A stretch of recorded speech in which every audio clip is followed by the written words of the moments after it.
Well, hey, good afternoon, y'all. Thanks for being here. My name is Mitch Tidwell, and man, it's a joy, it's an honor, it's a privilege to get to kick off Roundup this year. I'm sure if you're a Roundup usual, you've probably heard this last year that there's some transition, that I'm stepping out of this role, and Drew Humphrey is obviously stepping in. So this is like my kind of final hoorah. And so I just want to let you guys know that this has been an incredible honor and privilege to serve you over the last 9 years. It really has been. And I appreciate that. Like, it was like, hey, how you feel? I'm like, I don't know. I'll probably get up there and start crying, which is exactly what happened. I've been pretty numb up to this point. But man, I've loved this. And today what I want to do is, I was thinking to myself, what's the question that kept coming to my mind was, if I want to just say one last thing, what would that one last thing be to you guys? And so that's what today's message is. And I've titled it the Last Stand. You see the Alamo there. We'll get to that here in just a second. Yeah, I feel like you got to throw in the Alamo for the final message.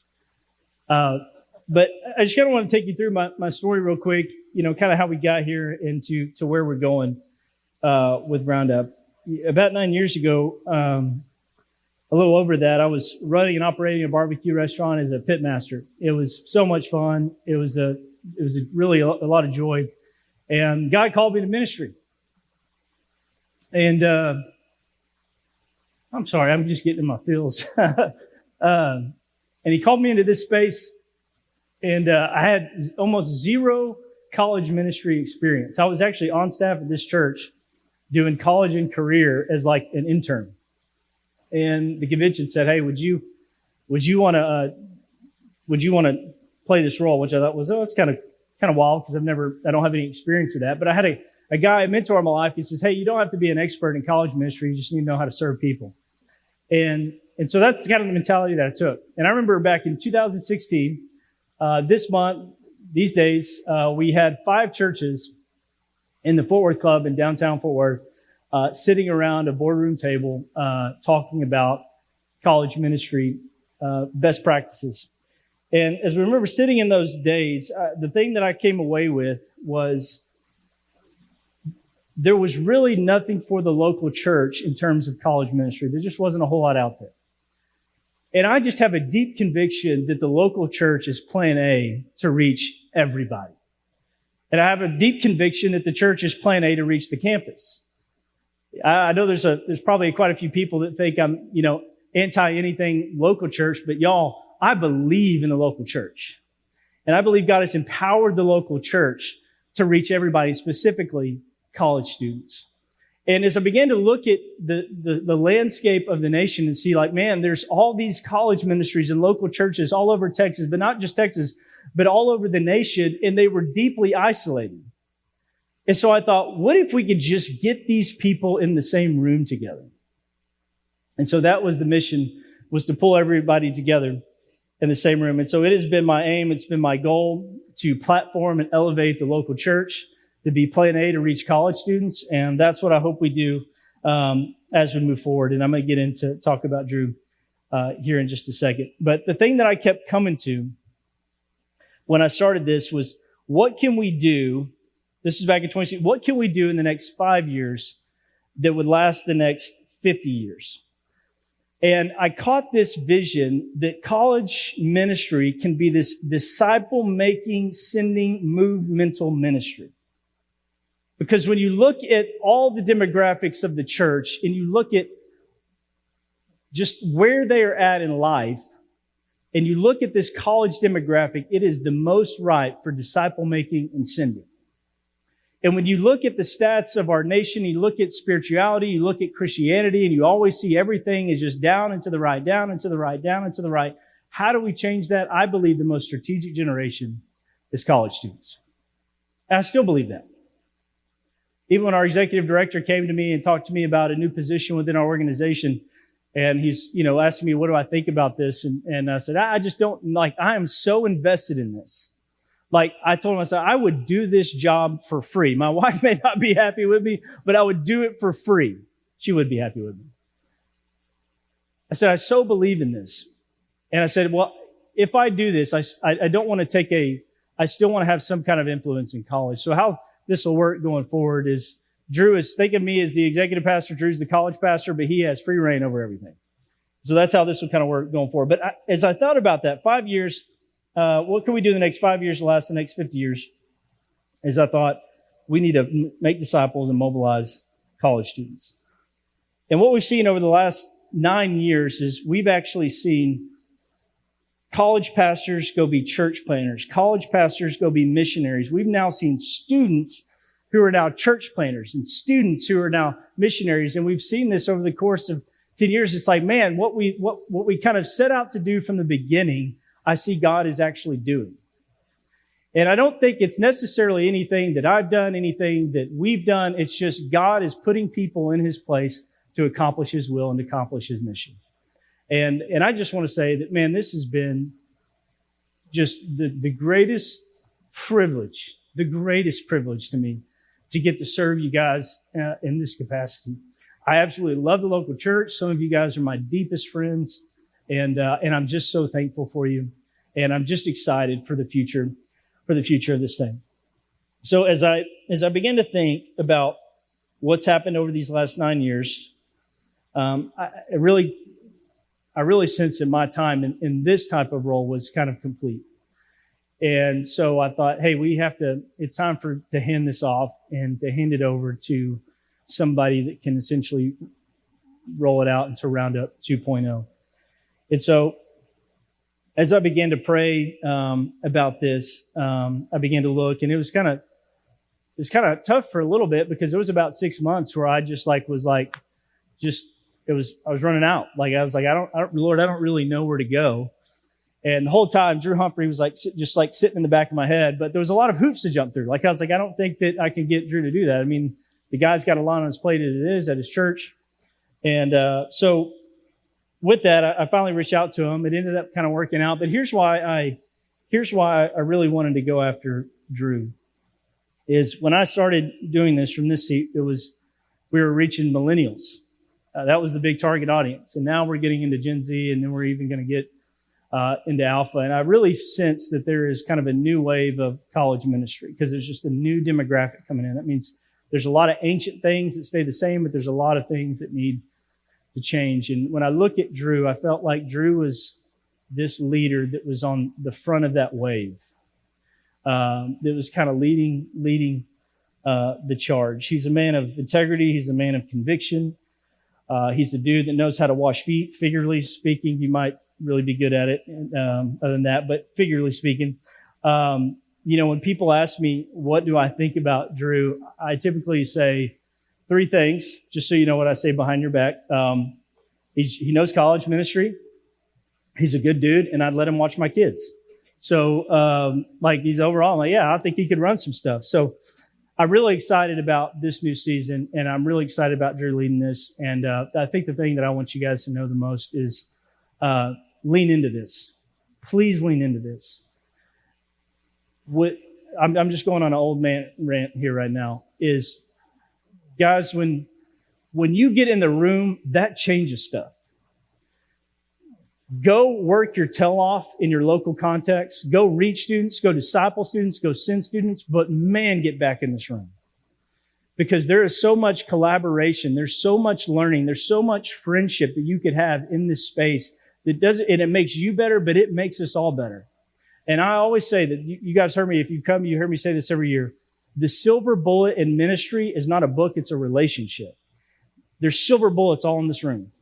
If you need to figure something out, I promise you that answer is in this room, and you can find it here. So, all right, I'm going to quit being an old man. Here's where we're going to start. I want to kick off with an illustration to kind of frame up this discussion.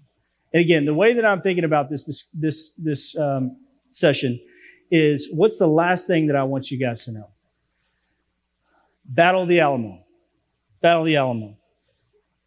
Back in the early 1800s, you have the Battle of the Alamo. You have 200 Texan forces versus 2,400 Mexican forces. This is the Texas Revolution. It's the battle for Texas. If Texas wins, they gain independence. If Texas doesn't win, they don't gain independence. But this wasn't just a battle. This was a pivotal, defining moment that would change Texas forever. Up on the screen, you'll see 3 key leaders. So there you have the Alamo. By the way, the Alamo is the most visited tourist attraction in Texas. It's probably the most underwhelming as well. But here are the for real, isn't it? Here are the three like big key leaders of the Alamo. You have James Bowie all the way on the left. James Bowie is kind of this outlaw type of guy. He's just kind of rough around the edges, like a fighter, just a hard dude. You got William Travis right there in the middle that looks like what I would probably look like in the early 1800s in my 20s. And he is more of a lawyer, more refined fighter, but he is a lawyer turned colonel. It's legitimate. That's probably what I look like. Just large 5 head and just a skinny, narrow, chin. And then you have Davy Crockett. Davy Crockett is the Tennessee, politician who loses a seat in Congress, and he has the famous quote, "You guys can all go to a really bad hot place, and I'm going to go to Texas." And so he gets all his Tennessee volunteers, and they come to Texas. And so here we have this face-off. It's 200 versus 2,400. And so despite being clearly outnumbered, these Alamo leaders, these guys refuse to back down. That they got all these troops to come and face, these 200 troops to face the Mexican army. And so after 2 full weeks of battling, Mexican troops finally breach on the north side. Everybody gets killed, unfortunately, except a few people that go and spread the word that, hey, the Alamo's fallen, everybody's dead. Well, here's what happens. So once this begins to go all around Texas, people begin the Texas pride begins, y'all. It's like, nuh-uh, they're not taking the Alamo from us. They're not taking Texas from us. And so this new slogan starts spreading around Texas, which is, do y'all remember? Remember the Alamo. Remember the Alamo. That's right. So we got Remember the Alamo. It goes all around Texas. They finally go fight the Battle of San Jacinto. Texas gains its independence, and here we are today. Texas pride. Let's do the Texas Pledge of Allegiance now. So here's my point. The Battle of the Alamo, it remains this inspiring moment in Texas history that proved to be a pivotal, defining moment in the life of Texas. It was the sacrifice of those that inspired the rest of Texas and fueled this determination to say, hey, we are not going to back down and we are going to win this battle. Ultimately, we are going to win the war. And here's my point with this, is that college ministry is an Alamo moment. Here's what I mean by that. While I understand the Alamo was a loss, the Alamo was an actual win for Texas. Because what it did is it inspired a people to say, we are not going to back down, but we are going to take a stand and we are going to win Texas's independence. And friends, this is a pivotal, defining moment for you in college ministry. For the students you lead, for the churches you serve, because the Bible is clear that we are in a spiritual war, and the battle that you guys are serving in is really a win or lose situation. Here's what I mean by this. Look at the statistics. You've got around 70 to 80% of Christians come to faith before the age of 18. You've got 15 to 20 of Christians come to faith between the ages of 18 and 25. And around 10 to 15 of Christians come to faith before the age, or after the age of 25. The chances that someone comes to faith after college are very slim. I'm not one of those that likes to be the in or out, draw a line in the sand. I'm not really like that, but the stats are true, y'all. If you don't win them before they graduate, there is a very small percentage that someone will come to faith in Christ. And when you win someone to faith in college, it absolutely changes the trajectory of their life. So this is an Alamo moment. This is a pivotal, defining moment, not only in your life as a leader to leave a legacy, but also in the student spiritual journey in your church. And think about what it would do for a nation. It's a defining moment.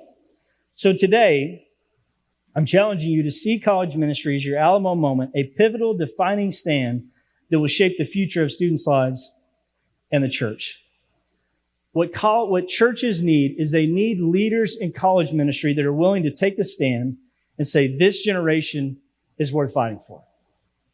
And so I want to give you 3 ways to take a stand. I call this the final stand. These are 3 ways to take a stand in this, in the ministry that you're in. And really what these are based on just things that I've observed over my last 9 years. And I think the unique thing about the seat that I've gotten to sit in over the last 9 years is that I got to see college ministry from a 30,000 foot view. So I got to see it in the church plant. I got to see it in the First Baptist Church in a rural city. I got to see it in an urban environment. And I think what I'm about to share with you is universally true principles for you to take back and think, this is how I'm going to take my stand, win this generation, change my church, change the world through college students. So here's the first one. The first way is that the culture of your ministry is dictated by the person you become.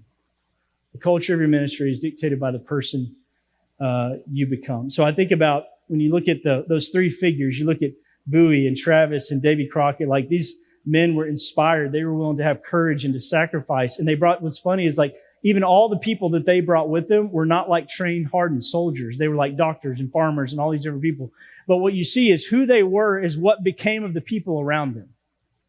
I'll give you another example of this. On the screen is my two little boys. This is William on the right, Harrison on the left. So William's 5 on the right, Harrison's 3. And William on the right my wife is sitting right down here, looks like her, acts like her. He is totally her, except one thing. He is an aggravator. And that's all me. My dad's an aggravator. I'm an aggravator. I can become the most annoying. So, I'm a naturally an introvert. Introverts are onions. There is a layer of just annoying there that unfortunately only my family gets to see. But my wife can testify to it. But he is an aggravator. And so, man, Harrison could be having a fit. And if Harrison's having a fit, William's about to throw some fuel on that fire. That's me. And I always think it's so funny. I'm like, everything about him is my wife, but there's this one thing. There's honestly the most annoying thing about him, and it's me. And by the way, Harrison on the left, he's an absolute terrorist right now. We don't negotiate with terrorists, but he's going to get there. They're great. But, it's really funny to me is especially as you watch with kids, it's like, oh my gosh, he is made in my image. He's made in Olivia's image, but man, what he has seen me do, he has now become. And when you think about the ministry you're leading, I'll say this, if you've led a ministry over 18 months, that ministry looks like you. If you've led it probably for that ministry looks like you, it acts like you, it takes on the things that you're passionate about, and it begins to look and feel like the leader that is there. Let me give you a biblical kind of basis for this. Genesis 1:26-28, it says that God said, let us make man in our image according to our likeness. They'll rule the fish of the sea, the birds of the sky, the livestock, the whole earth, and the creatures that crawl on the earth. So God created man in his own image. He created in the image of God. He created them male and female. God blessed them. God said to them, be fruitful, multiply, fill the earth, and subdue it. Rule the fish of the sea, the birds of the sky, every creature that crawls on the earth. So we see at the very beginning, God creates us perfectly to reflect him, to take dominion, to multiply ourselves. We got that, right? You got sin enters the world. Obviously, we're separated from God. Although the image of God is still latent within every human being, there's this kind of brokenness that's there. But what we begin to see as Scripture begins to unfold is that God begins to raise up people of righteousness that more clearly reflect who he is. For example, on the screen, you'll see Moses and Deborah. You think about Moses, a man that was kind of insecure, that really didn't want to lead, but obviously God called. He was a man that was in close proximity to God. And what we see him do is he leads Israel out of bondage into the wilderness and shepherds them through it. What you also see him do is he begins to raise up these warriors like Joshua and Joshua and Caleb. Look at Deborah. Deborah, she leads her people to defeat the king of Canaan. She nurtures the people of Israel. She raised up Barak, gave him courage to go in battle. And so when we see people like Moses and Deborah, these people that are more reflecting the attributes in the image of God, we see these great leaders that lead these people to do great things. And they really become an example to their people, and their people begin to reflect who they are. So my point is this. As we look through Scripture at characters such as Moses, as Deborah, leading people to do great things, why do they do it? One, because they're people who were called to it. But the second thing is they're people who walked in close proximity to God. Friends, you don't have to walk with God for a long time. You just got to walk real closely with him. Some of you may be sitting here thinking, man, I ain't been walking with God that long. And I tell you what, while that helps, you could be walking with God for 30 years and be nowhere near Him. Or you can know Him for 30 years and be nowhere near Him. It's all about proximity. So they were called to it. They walked in close proximity to it. They displayed His attributes, the image. Even though they did have fallenness, they did fall short. And what happens, you see these people begin to reflect the courage and the passion and the faithfulness of these leaders. And the one thing I've learned is I've looked at the landscape of college ministries. When it comes to growing a healthy college ministry, who you become as a follower of Jesus is more important than what you do as a college ministry leader. That's what Drew said. Friends, if I could give you one thing that will move the needle in your ministry more than anything else, it is your personal intimacy with Jesus. Because when God begins to change you, He begins to change the people around you. They will begin to reflect what you become. And the most important factor in determining the culture of your ministry, your health and growth, is your personal intimacy. So the question I have for you here is, do you have rhythms of spiritual disciplines that are laying a foundation for your life and the ministry you're building? Guys, you think it's not surprising to know that there are a lot of ministry leaders, whether you're leading a college ministry, whether you're leading a group, and that do not spend time with Jesus. You think that's crazy. It's not. It happens all the time. I've had seasons of that. I know many of you have had seasons of that. But friends, if you are wanting to move the needle in your college ministry, in your small group, it comes down to, are you spending time with Jesus? Are you laying the spiritual foundation and the rhythms and the disciplines that will grow you in your intimacy with Jesus? You can't have a dead relationship with God in a vibrant ministry. If you do, it will not last for long. It won't last for long. There are seasons of being dry for sure, but guys, anyone who willfully neglects that, it'll create a dead ministry over time. So here's what I'm saying. So again, in all these churches that I've looked at, and many of you that I've seen, that just as you're an image bearer of God, your ministry is an image bearer of you. It will reflect you. So the question I have then is, what do you want to be true of your ministry, and are you willing to become that? Friends, I've never seen a ministry that was deeply evangelistic that didn't have a deeply evangelistic college minister. I've never seen a small group that was serious about discipleship that didn't have a leader who was serious about discipleship. And so, friends, I think for some of us here, it's like, how do we take that stand? How do we stand for this generation and to see God raise up students and send students into the world? Is we have to begin to model what we want our students to become.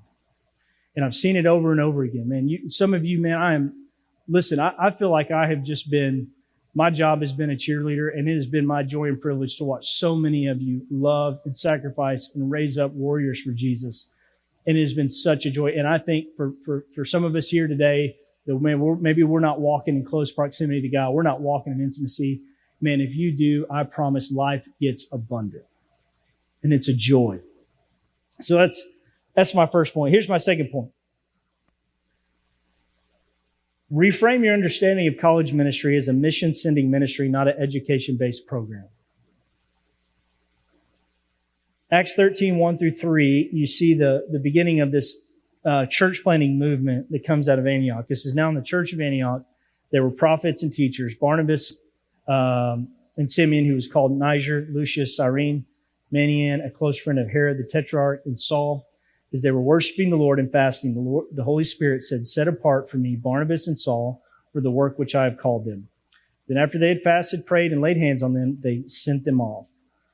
So this is that pivotal defining moment in the church of Antioch, that because of the persecution of the church, you see the church of Antioch born, and they're sitting there and they're praying, and there's this defining moment where the Spirit says, "Hey, give me your best and let's get rid of them. Let's send them out." And so they sent them out and they spread the gospel all over the known world. And this is where we begin to see multiplication and movement happen. They didn't say, "Hey, let's just stay here and let's just educate. Nothing wrong with that. We have to educate people. We want people to know their Bibles, memorize Scripture. But they said, "Hey, let's release. Let's release people." And so typically we don't think of college ministry as a sending ministry. We think of college ministry as we do the same as these other age-graded ministries of the church. It's children's ministry, it's youth ministry, it's college ministry, it's young adult ministry, it's young married ministry, and that's kind of how we think of it. However, this really isn't the most helpful way to think about college ministry in the local church, and here's why. We have to transition to seeing it not just as another age-graded ministry, but a mission-sending ministry, because most churches, and this is not a knock at all, I totally get it, and I'm on board with it. Most churches are built on trying to be sustainable. We want to be in a community. We want to be in here for a long time. What does it take to be here for a long time? To be a witness for Christ and to have money to do it. Now, when you look at the college ministry and you think about, hey, how much does this give to the finances of the church? Right there at the bottom, right? At least for right now. So when you think about sustainability, that's really, and financially, it's something that a lot of college students cannot give to. They're at the bottom of that. However, if you reframe it, you think, how can we create a sustainable church? You say, how can we create a disciple-making, sending church? Guess who rises to the top of that list? College students. Because here's the thing. The kid's going to come to church because mom and dad brought them. The youth's going to come to church because mom and dad brought them. The college student's going to come to church because they want to be there. And they want to be poured into. They want to learn. They want to soak in. They want to be a sponge. And so again, I'm not knocking the church on that portion. We want to have churches that are in cities for hundreds of years. And that is necessary. And so I think for us to better frame up and to get our churches on board with college ministry, we have to flip that and say, hey, we want to educate our college students on what it means to be a follower in discipleship, but we see this as the ripest field for disciple making and sending. I'm about to steal my own thunder, so I'm going to move on. The ripest demographic. Every church wants an impact. Every church wants to send. Every church wants to do all that. At the top of that list is college students. You know, my friend Aaron Clayton helped me think of it this way, and it was just such a light bulb moment for me. He said, most churches have a missionary that they give to, and they love giving to that missionary. They give monthly, they give quarterly, they give yearly, however that goes. And they give, and here's what they don't expect that missionary to do. They don't expect them to be at church on Sunday morning. We do expect college students to be there Sunday morning.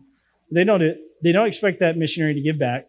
But what they do expect from that missionary is kingdom ROI. They know that if I'm giving my dollar is making a spiritual impact in a place it will never be. However, college students are a little bit like missionaries. While they might not attend every Sunday, while they might be a little bit flaky, they are the most ripe demographic for disciple making, and they will be sent. It's just how. The thing is about college students is there is a natural rhythm of leaving. They're never going to stay in your college ministry. At least we hope they're not staying very long, beyond 4 or 5 years. The question is how?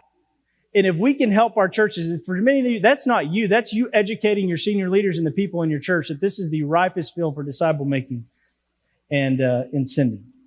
You're investing your dollars into a group that will never give back, maybe financially, but they will give back in kingdom returns. They are the most moldable, malleable, sendable demographic. I tell every church, if you have a college ministry, that is your best sending ministry, and you don't even realize it. You're sending them out every year, and you don't even know where they're going. You're sending them out every year, and you don't even know how you're doing it. It is a natural rhythm of life. So here's my point. We need to shift from viewing college ministry as just another age-graded educational program to seeing it as a mission-sending ministry with tremendous kingdom return on investment. Guys, when you go look at all the missionaries, all the people that are being sent, it is all college age. And so we got to leverage that for the kingdom. And here's my last point. Is this cast a movemental vision. Cast a movemental vision. Acts 19, 8 through 10, it says, Paul entered the synagogue in Ephesus. He spoke boldly over a period of 3 months, arguing and persuading them about the kingdom of God. But when some became hardened and would not believe, slandering the way in front of the crowd, he withdrew from them, taking the disciples, and conducted discussions every day in the lecture hall of Tyrannus. This went on for 2 years, so that all the residents of Asia, both Jews and Greeks, heard the word of the Lord. This is one of my most favorite, when I give kind of an apologetic for why college ministry, I always go to Acts 19. That during Paul's missionary journey, as he was sent out from Antioch, the Spirit leads him to Ephesus. And when the gospel hits Ephesus, it had this exponential impact where all the residents of Asia heard the gospel. Why? Because Ephesus is this major hub. It's got, at this point in time, maybe 250,000 people. It's this trade center. There's a lot of people traveling through it, and it's people coming and going, coming and going, coming and going. And I would say, so Ephesus is similar to like how we would think about Dallas or LA or New York or London or something like that, that if you want to drop a new product and hit the world, you drop it in those cities. Because why? It influences everywhere else. And so that's what Ephesus is. And so when you think about the college campus, they're just the same.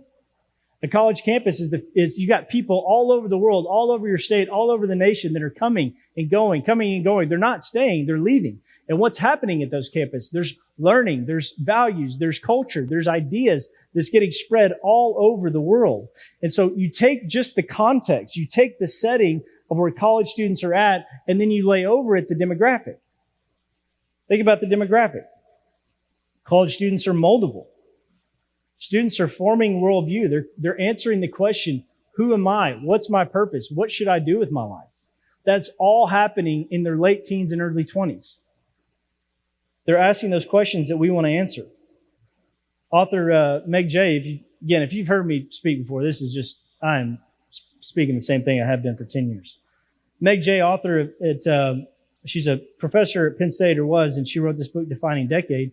And she says that people in their, in this stage of life are making these decisions that are forming the next 10, 20, 30 years of their life, because the brain literally does not stop being formed until the age of 25. So these moments is the last moments to capture a generation before the brain kind of becomes concrete and it forms its worldview and its values and its religion, all those sorts of things. And so this is the time. This is the prime time to mold somebody by the gospel. The second thing is they're malleable. You think about a student's not totally concreted into life yet. You think about me in my stage, I'm 38, I've got a wife, I've got 2 kids, I've got a mortgage, we've got a car payment, we've got kids in preschool, we've got all this stuff. If someone say, hey, Mitch, go to Asia, it's like, whew, there's a lot of things I got to figure out before I do that. But you think with a college student, they're here to be molded and they're malleable. Their life is not stuck in concrete just yet. They have a lot of flexibility. They have a malleability to go, to do, to go to places that might be hard, to do things that might be hard, to go to places that maybe you couldn't take a family. They're malleable. And the third thing is they are sendable. This is the one, other than maybe somebody that's going into the military, this is just the stage of life where people are ready to be sent. They're ready to go get a new job. They're ready to move to a new city. They're ready to go do that. They're primed for it. Kids aren't ready. Youth aren't ready. People in careers aren't ready. It's just not. But in this phase, they're sendable. And they're expected to be sent. People around them are supporting them. But the question is where are we sending them? Are we sending them into the American dream, or are we sending them into God's dream? Look throughout the years. So on the screen, you'll see a couple of, you see this happening throughout the years. You got the Holy Club during the 18th century. You got at Oxford University. This was a holy club. People actually made fun of them because it was like they were just, holier than thou. And then basically it was these guys that just committed themselves to the scripture, to prayer, to doing good in the community. You know what was born out of that? You got John Wesley, Charles Wesley, and George Whitefield. John Wesley is the father of Methodism. He started, I think, at the point in time when he passed away, I think there was 79,000 Methodists, over 119,000 around the world. Today, there's 30 million Methodists. Now, it's not going so well for them right now, but, hey, he was doing good at one point. John Wesley, Charles Wesley, his brother, he wrote almost 9,000 hymns. 9,000 hymns. Many we still sing in churches today. You got George Whitefield. The dude preached to like over 18 million, 18,000 times, 10 million hearers. And it was estimated that over half the population of the American colonies heard him preach personally. And really what it was college-age dudes sitting there saying, we're just going to commit our life to the Lord. And God changed their life, and not only their life, but thousands and millions of others. You got the Haystack prayer meeting. You got these dudes in Massachusetts. They're at Williams College. Williams College in Williamstown. They started this prayer group. They met twice a week for prayer. Here's what it said. A rainstorm drove this group to seek shelter at a large stack of hay, sheltered from the wind and rain at the side of this great haystack. The men continued in prayer, and while there, Mills proposed a mission to India. There and then, he uttered his famous words concerning his proposal, "We can do it if we will." After seminary graduation, Mills and the others of the brethren asked the General Association of Massachusetts to send them to India as missionaries. This association formed the American Board of Commissioners for Foreign Missions on June 28, 1810. It was the first official foreign missions organization in the United States. College students. It's just college students just praying, dreaming, thinking of ideas that nobody would believe. You can never do that. College students. You think about that moment is why we have the International Mission Board. In some ways, it's why we have the North American Mission Board, because college students are dreaming, hey, we want to be sent to the world to reach the world for Jesus. I think about some more modern day movements is what I would say. You got the SALT Network. It was a church that was started in Ames, Iowa, that has over 30 different churches in different university centers all across the U.S., reaching college students, sending college students to plant new churches. You got our friends at Redeemer here in Texas, in Lubbock, Texas. Where are my Redeemer folks at here? Weak. Cody's here. Glad. Thanks. Do better next time. Redeemer. So Redeemer, our friends in Lubbock, we had over the last probably 4 or 5 years, they planted 3 churches with more to come. We had Austin, you had Wichita Falls, and Tucson.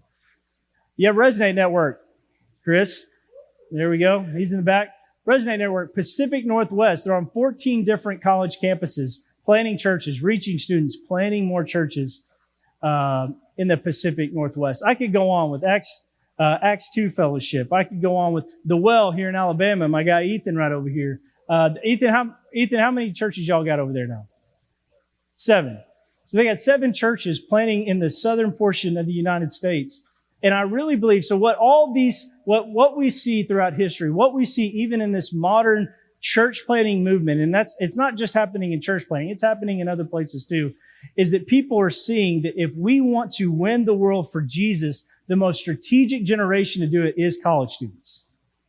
And if we can just say, hey, we are not just trying to get people through 4 years of school, we are creating a launching pad to send people to change the world for Jesus. That's what we're trying to do. And friends, if you're not in it for that, do something else. I don't know what else to say. I mean, this is a moment for you to leave. And I know this is not just about leaving a legacy, but this is a moment for you to say, man, I moved the kingdom needle to see students reach, and not only students reach, but monumental ministry happen beyond my reach. That's what we're in this for. So here's my point. College students are uniquely moldable, malleable, sendable, positioning college ministry as a strategic for movemental, out of control ministry. So friends, in closing, this is your Alamo moment. This is a pivotal, defining moment in the lives of your life, of students' lives, of your church, and of our nation. Will you be like our friends, Bowie and Travis and Crockett, taking a stand in the spiritual battle for souls? Will you be the men and women that God has called you to be? Reorient your ministry around sending, giving your life away for the gospel. Cast a vision for movemental ministry, because God wants to send students into every nook and cranny across the globe. Friends, I just want to remind you that you are the tip of the spear. The local church is God's plan A to reach the campus. And God has called you to take this stand in this moment, in this time. And I want you to do it. I want you to have courage. I want you to sacrifice. I want you to give your time. I want you to give your attention. I want you to give your resources to it, because it is worth it. Will you take a stand? So as I end, Drew, can I have you come up for just a second? So I thought this would be a good time of, I love Ebenezer's. You know, Ebenezer's are moments and objects of remembrance. You go back and you look at God's faithfulness. It kind of reminds you of what he's done in your life, what he's doing in your life. And I've got something for you, Drew, that I want to give you. You know, our friend Davy Crockett was in the Alamo, and he wore this famous hat. And so there were actual animals harmed in the making of this hat, by the way. The tag's still on it. Good. The tag's still on it. Don't return it. You better not return this. So this is your Ebenezer, man. Please wear it for just a second. Just put it on for a second. Just go ahead and put it on for a second. Can we get a photo of that real quick? I have a big head, so I can't quite put it all the way on. Yeah. So, Drew, this is, I know this is kind of funny and it's intended to be funny. Yes. But put this on a shelf. Yes. It's just a reminder of the pivotal defining moment this is in the life of the church, the life of students, the life of college ministers, to make a difference, to not just let this be 4 years that go by, but to make a difference in people's lives. And I wouldn't have asked you to do this. I didn't think you'd do that. And I appreciate you. I love you. And I'm going to be your biggest cheerleader as we keep doing this, man. So appreciate you, dude. And let's thank the Lord for Mitch as well, just as we're